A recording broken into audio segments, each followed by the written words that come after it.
it is a majority of all of our life is spent at work.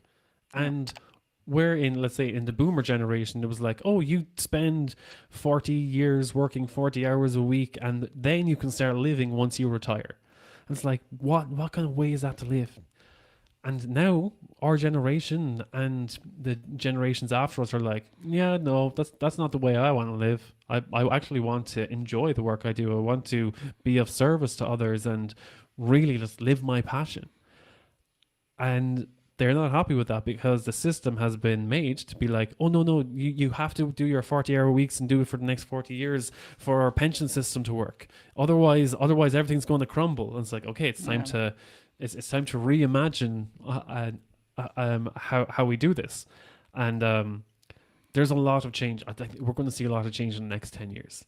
And what we're seeing right now, especially with seeing a lot of people burning out, is it's that divide, the misalignment between the old ways of working, what worked back then, and what works now. And where we're seeing real growth and like real development in some companies is where they're saying like, okay, what can we do for our people? And people are so like, we need to put the customer first. It's like, no, you need to put your people first so that you can serve your customer at the highest level. If you don't take care of your team can't serve your customer. Mm-hmm. You can't take it on as like as an individual, even as a solopreneur. You know that no, I need to have the right systems in place. I need to have my agencies, or I need to have whoever I'm hiring to make sure that they complete delivery. That I can get all my shipments together. That I can organize my finances. They need to be all be aligned so that everything flows. So that I can provide a good service. And the same with even the bigger companies, they need to stop treating people as dispensable or disposable. That they can just be like, oh, you know what? They might do 2 or 3 years, completely burn out, and then we'll hire a few more students or hire a few more interns, burn them out too, and keep on just doing that process. Well, I agree with you, but when you say they need to stop doing that, I agree. But like, I don't see that happening. Why would they? Like, they're making more money that way. So you said that we're gonna see a lot of changes in the 10 years. Like, what do you see changing in that regard? Is what's going to differentiate the companies that succeed and the ones that don't. Do you know how much it costs to train people No. into a role? If you consider all the health and safety trainings and everything going through probation periods and then training them into the task, and next thing, the amount of hours, I think it takes for every 10-minute task, it takes 300 minutes to train someone to do a 10-minute task. So if you're looking at an 8-hour day, how long does it take to train someone in to do an 8-hour day? If you think of all those training hours. And next thing is like, okay, and then we've got specialized projects or we've got specialized skills. And you've done that and you've trained someone, it probably takes them half a year to train them, all that money into training. And next thing, you might get 12 months, 18 months out of them, and you have to repeat the process. Whereas if you invest more into the continual training of that person, get them, really buy them into the vision of, you know what, this is a good company to work for. And it provides a good service, and I feel fulfilled in the work I do. And I really have this connection with my team. And I want to see this company succeed. I feel like it's making impact. I feel like I'm making impact. And you stay with that company for the next 10 years. Or when you do leave, you can say, I have fulfilled where I am in this company. I've fulfilled my role. Either I can choose to move up in this company or move out and maybe recommend to someone else who would be a good fit to replace me. That helps to take out a lot of the recruiting process, that you can give a good reference to someone else that might be a good fit. It takes a lot of guesswork out for the company. It's building these connections over time. This is the way forward. We need to connect more. We need to communicate more. We need to build that vision. If you want anyone to follow you, or if you want anyone to buy in on what you're providing, the service you're providing, they need to trust you. They need to like you. They need to know that what you're offering them is going to have an impact on how they live their lives. Mm-hmm. let's say that I'm an employee who is feels stuck in one of those companies that do not want change, that do not value me, and just hire like to hire people like students and then fire them.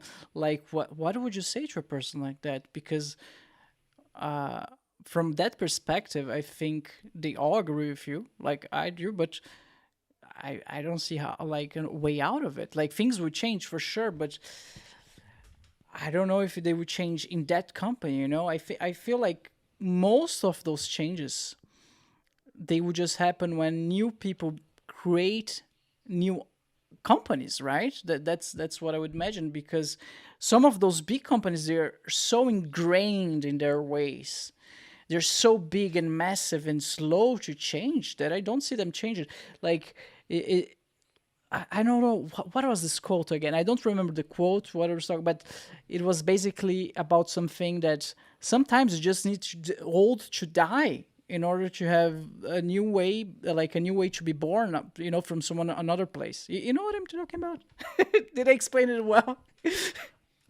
I have come across like where there's these multinationals and they were like, oh, this is the Yeah, way we've been doing it for the past 50 or 60 yeah, years. Next thing, AI happens. yeah. How much money do you think they invested in AI? AI comes out of nowhere and they're like, oh wow, this can save us so much time. Let's put millions into that. Do you think they treated their workers the same way in the past 50 years? Where they were like, you know what, if we put this money into our workers, they might stay long term, they might upskill, and they might, help to expand the company where it's never been before. Do you think they took those risks on No, on people I the don't same think way that they so. took on AI? No, no, for sure not. If you think about how companies invest in their software, how much do they spend on maintenance of that software? How much do they spend on updating that software? How frequently do they update that software? Do they train their employees the same? Do they look after their employees' health and well-being the same? Do they even have monthly, weekly, daily check-ins with their employees to see, hey, same way as they're rebooting their computers, that to make sure that everything's running smoothly? Are they checking to make sure that, hey, are we good here? Is everything running smoothly? Are you thinking clearly? Do you know what task you have to do today? Or are they just looking and being like, okay, I know that 50% of the employees are coming in today and just running on the hamster wheel and flicking through emails, marking them all read, unread, and putting them into folders and going home, doing nothing? Hmm.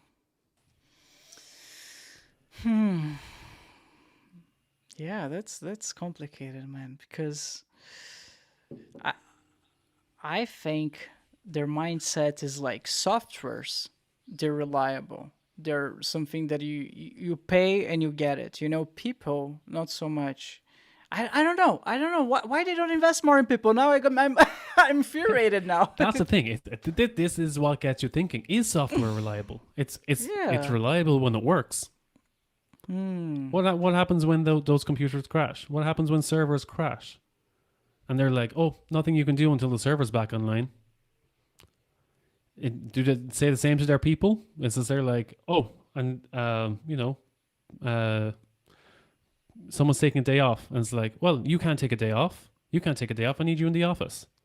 And it's like, no, well, I'm taking a day off. They won't treat that person the same way that they treat the server going offline. They'll just accept it. It's like, well, there's nothing we can do about that server going offline. We're just going to have to wait for it to come back on. Or, hey, let's look for a backup server. There, That's if a person gives them short notice and says like, oh, I can't come in today, and they say that's not good enough, that's not a good way of approaching people. We need to treat people with at minimum the same importance as we're treating our software and our machinery. that's crazy. I never thought that way. That's insane. Why they do that? Do you think it has something to do with control? Like the software, maybe they feel they have some sense of control over the software, but when it comes to people, they feel mad at themselves because they don't have control over you. That's so weird. It's treating people as a resource. Okay. They treat people as a resource, and they see it as an expendable resource. And I that's the see. way a lot of companies just view people. And with that comes, it comes from a place of power. And these are conversations. These are real conversations that we need to have in the workplace. The problem, the reason that structure is there is because no one chooses to question it. Just think, oh, you can't have that conversation. When I first started my podcast, when I recovered from burnout, No. I was like, there's one thing that was missing when I was on my journey, and that was resources. There weren't many people talking about burnout then, especially not men.